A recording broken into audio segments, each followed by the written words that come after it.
2022년 5월 4일 수요일 아침 기도에 나오신 여러분을 환영하고 축복합니다. 함께 묵도하심으로 수요일 아침 기도회를 하나님께 올려드리겠습니다. 살아계셔서 역사하시는 하나님 아버지 감사합니다. 오늘도 우리 가운데 귀한 새날 허락하여 주시고 주의 말씀과 함께 하루를 세워갈 수 있는 귀한 시간을 허락하여 주심에 감사합니다. 성령 하나님, 이 자리 가운데 함께 예배하는 우리 모든 성도들에게 성령의 충만함을 허락하여 주시고 주의 말씀대로 살아갈 수 있는 새 힘을 얻는 귀한 아침이 될 수 있도록 인도하여 주시옵소서. 하나님을 기대합니다. 이 모든 말씀 살아계신 예수 그리스도 이름으로 기도합니다. 아멘.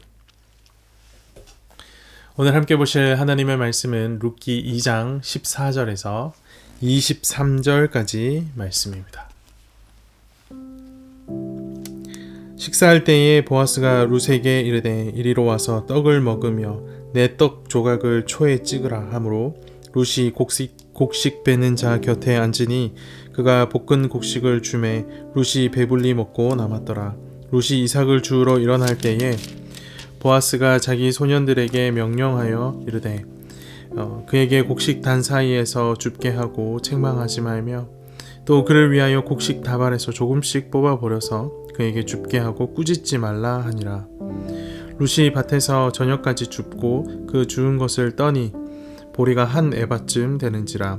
그것을 가지고 성읍에 들어가서 시어머니에게 그 주운 것을 보이고 그가 배불리 먹고 남긴 것을 내어 시어머니에게 드리매 시어머니가 그에게 이르되 오늘 어디서 주었느냐 어디서 일을 하였느냐 너를 돌본 자에게 복이 있기를 원하노라 하니 룻이 누구에게서 일했는지를 시어머니에게 알게 하여 이르되 오늘 일하게 한 사람의 이름은 보아스니이다 하는지라. 나오미가 자기 며느리에게 이르되 그가 여호와로부터 복 받기를 원하노라.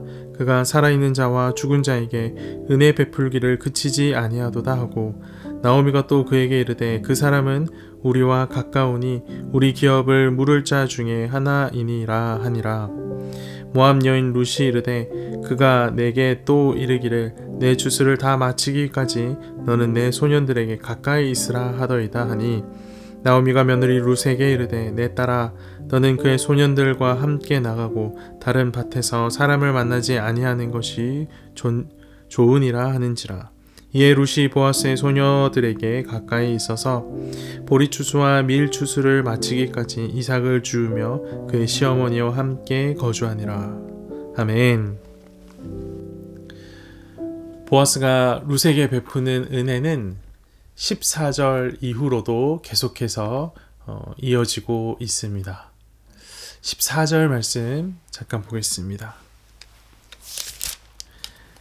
식사할 때에 보아스가 룻에게 이르되 이리로 와서 떡을 먹으며 내 떡 조각을 초에 찍으라 하므로 룻이 곡식 베는 자 곁에 앉으니 그가 볶은 곡식을 주매 룻이 배불리 먹고 남았더라.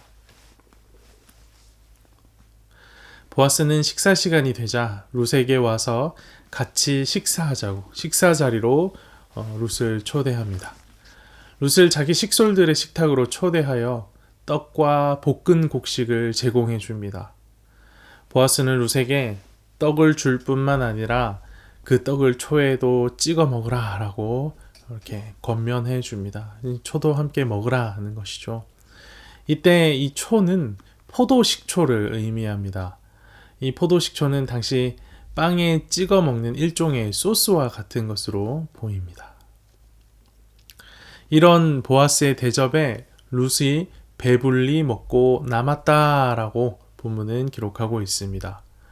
보아스가 음식을 넉넉하게 주었고 룻 또한 음식을 넉넉히 먹었다라는 말이지요. 아마도 룻에게 이런 환대는 처음이지 않았을까 생각합니다. 이스라엘 사람들과 나란히 앉아 떡을 먹고 또 떡에 초를 찍어 먹으라 라는 이 배려의 말을 들으며 룻은 큰 위로를 얻었을 것입니다.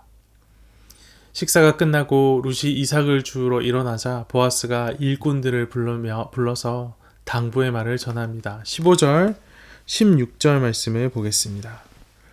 룻이 이삭을 주우러 일어날 때에 보아스가 자기 소년들에게 명령하여 이르되 그에게 곡식 단 사이에서 줍게 하고 책망하지 말며 또 그를 위하여 곡식 다발에서 조금씩 뽑아버려서 그에게 줍게 하고 꾸짖지 말라 하니라. 룻이 혹시 곡식 단 사이에서 이 곡식들을 주울지라도 절대 면박을 주거나 창피하게 만들지 말라라고 명령합니다.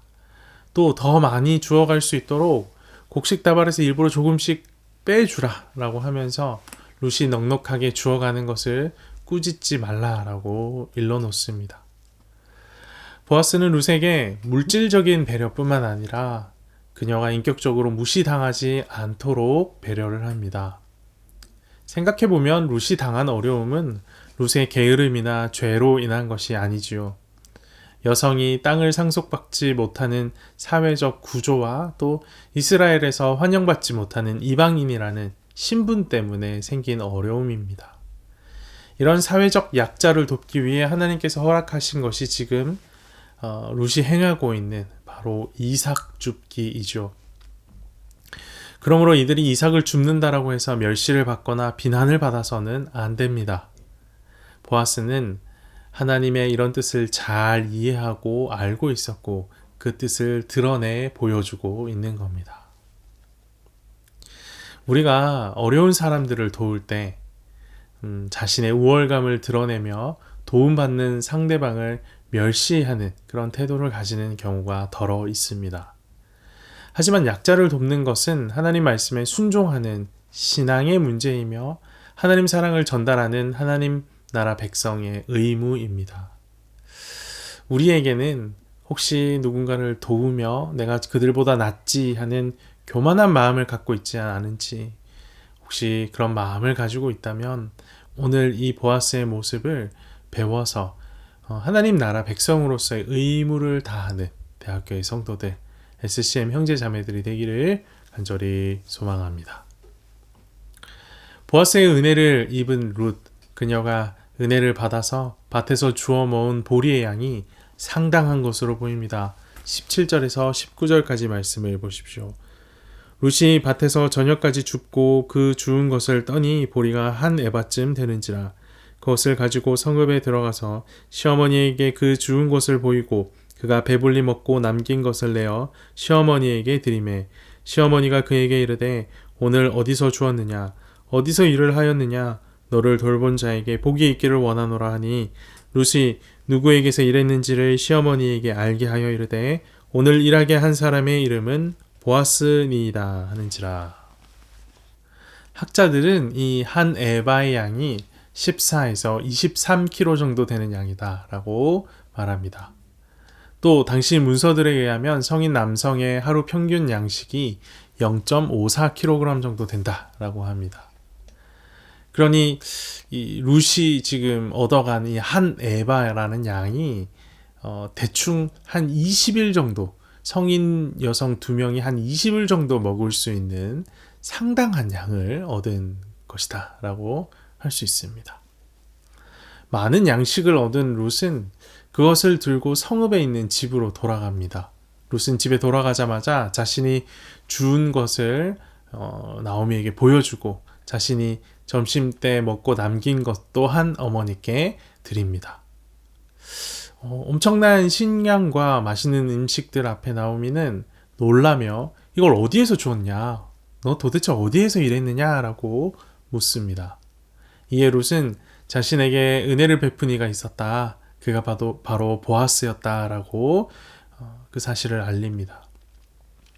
룻이 보아스라는 이름을 언급했을 때 나오미는 아마 많이 놀랐을 것입니다. 보아스는 엘리멜렉에 가까운 친척으로 기업 물을 사람 중 한 명이었기 때문이죠. 20절 말씀을 보겠습니다. 나오미가 자기 며느리에게 이르되 그가 여호와로부터 복받기를 원하노라. 그가 살아있는 자와 죽은 자에게 은혜 베풀기를 그치지 아니하도다 하고 나오미가 또 그에게 이르되 그 사람은 우리와 가까우니 우리 기업 물을 자 중에 하나이니라 하니라. 이 말을 들은 룻, 보아스가 베푼 은혜를 더 자세하게 소개하기 시작합니다. 21절입니다. 모압 여인 룻이 이르되 그가 내게 또 이르기를 내 추수를 다 마치기까지 너는 내 소년들에게 가까이 있으라 하더이다 하니 룻의 이야기를 들은 나오미는 룻이 가져온 곡식이 우연히 얻은 것이 아니다라는 사실을 깨닫습니다. 많은 식량을 베푼 이가 보아스였습니다. 그는 기업 물을 자하였습니다. 우연이라고 보기에는 너무 큰 은혜가 그들 가운데 임하고 있었던 겁니다. 나오미는 이 모든 것이 여호와 하나님께서 허락하시는 축복임을 감지합니다. 22절, 23절 말씀을 보겠습니다. 나오미가 며느리 룻에게 이르되 내 딸아 너는 그의 소녀들과 함께 나가고 다른 밭에서 사람을 만나지 아니하는 것이 좋으니라 하는지라. 이에 룻이 보아스의 소녀들에게 가까이 있어서 보리 추수와 밀 추수를 마치기까지 이삭을 주우며 그의 시어머니와 함께 거주하니라. 나오미는 룻에게 다른 밭에서 다른 사람을 만나지 말아라 라고 당부를 합니다. 그리고 룻 또한 이 권면에 순종하는 모습을 보입니다. 나오미가 그리했던 것처럼 나오미의 권면 앞에 룻도 여기에 뭔가 있구나. 이것 가운데 하나님의 일하심이 함께하고 있구나 라는 것을 감지한 것입니다. 룻기 성경은 짧지만 그 속에 보석 같은 가르침들을 가득 담고 있습니다. 그 중에 하나가 은혜가 임할 때 어떤 태도를 취해야 하는가에 대한 것입니다. 우리가 일찍이 1장에서 보았던 것처럼 하나님의 은혜를 감지한 룻은 나오미를 붙쫓았습니다. 그렇게 룻은 은혜가 임하는 곳을 찾아 베들레헴으로 오게 됩니다. 또 오늘 본문에서 은혜를 감지한 나오미는 룻에게 그곳에 머무르라 라고 권합니다. 이에 룻은 은혜가 임하는 곳에 머물렀습니다. 은혜를 구하는 자는 은혜가 임하는 곳을 찾고 은혜가 임하는 곳에 머무르는 법입니다. 그럴 때에 하나님이 주시는 은혜를 충만하게 누리게 되는 겁니다. 다만 악에서 구하소서. 주님께서 가르치신 주기도문 중 한 단락이지요. 내가 내 스스로 악의 자리에 찾아간 후에 다만 악에서 구하소서 하고 기도하는 것은 그야말로 어리석은 짓입니다. 악에서 구함을 받기를 원하는 자, 구함받기를 간구하는 자는 악의 자리에 자기 스스로 들어가는 자가 아닙니다. 악의 자리를 피하겠지요. 은혜도 마찬가지입니다. 은혜를 구하는 자는 은혜가 임하는 곳을 찾아갑니다. 은혜가 임하는 곳에 머무릅니다. 클럽이나 콘서트장 같은 곳에 가서 하나님의 은혜를 찾는 것은 바보 같은 짓입니다. 주일에 레저를 즐기고 휴가를 즐기면서 하나님의 은혜와 보호를 구하는 것은 어리석은 행동입니다. 은혜를 누리고자 하십니까? 은혜가 임하는 자리를 사모하셔야 됩니다. 은혜가 임하는 곳을 향하고 또 은혜가 임하는 곳에 머물러야 합니다. 사랑하는 대학교의 성도 여러분, 은혜를 누리고자 하십니까? 은혜가 임하는 자리를 사모하십시다. 은혜가 임하는 곳을 향하고 은혜가 임하는 곳에 머물러 은혜를 누리며 살아가는 대학교의 성도들, SCM 형제 자매들이 되기를 간절히 소망합니다. 함께 기도하겠습니다. 살아계셔서 역사하시는 하나님 아버지, 오늘도 우리 가운데 귀한 말씀 허락하여 주심에 감사합니다. 은혜를 누리는 방법, 은혜가 임하는 곳을 찾아가고 또 은혜가 임하는 곳에 머무는 곳이다 라는 것을 오늘 본문 말씀과 함께 생각해 보았습니다. 우리 모든 대학교의 성도들 또 SCM 형제 자매들은 은혜를 엉뚱한 곳에 가서 찾지 않도록 오늘 말씀이 이끄는 것처럼 은혜가 임하는 곳을 찾아가는 자들, 은혜가 임하는 곳에 머물 줄 아는 자들 될 수 있도록, 그리하여서 세상 그 어떤 것들도 기대할 수 없는 놀라운 은혜, 놀라운 평안을 경험하는 우리 모든 형제자매들, 대학교의 성도들 될 수 있도록 인도하시고 함께하여 주시옵소서. 주의 말씀 의지하여 오늘 하루도 시작합니다. 우리 모든 대학교의 성도들과 SCM 형제자매들 가운데 성령 충만을 허락하여 주셔서 말씀에 깊이 뿌리 내린 하루가 되어질 수 있도록, 말씀에 뿌리내어 좌우로 흔들리지 않고 주의 뜻에 합당한 것으로 살아가는 우리 모든 자들 될 수 있도록 인도하시고 함께하여 주시옵소서.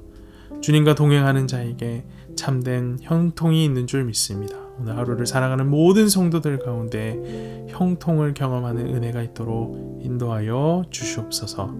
오늘 하루의 삶 또한 주님 손에 맡겨드립니다. 이 모든 말씀 살아계신 예수 그리스도 이름으로 기도합니다. 아멘.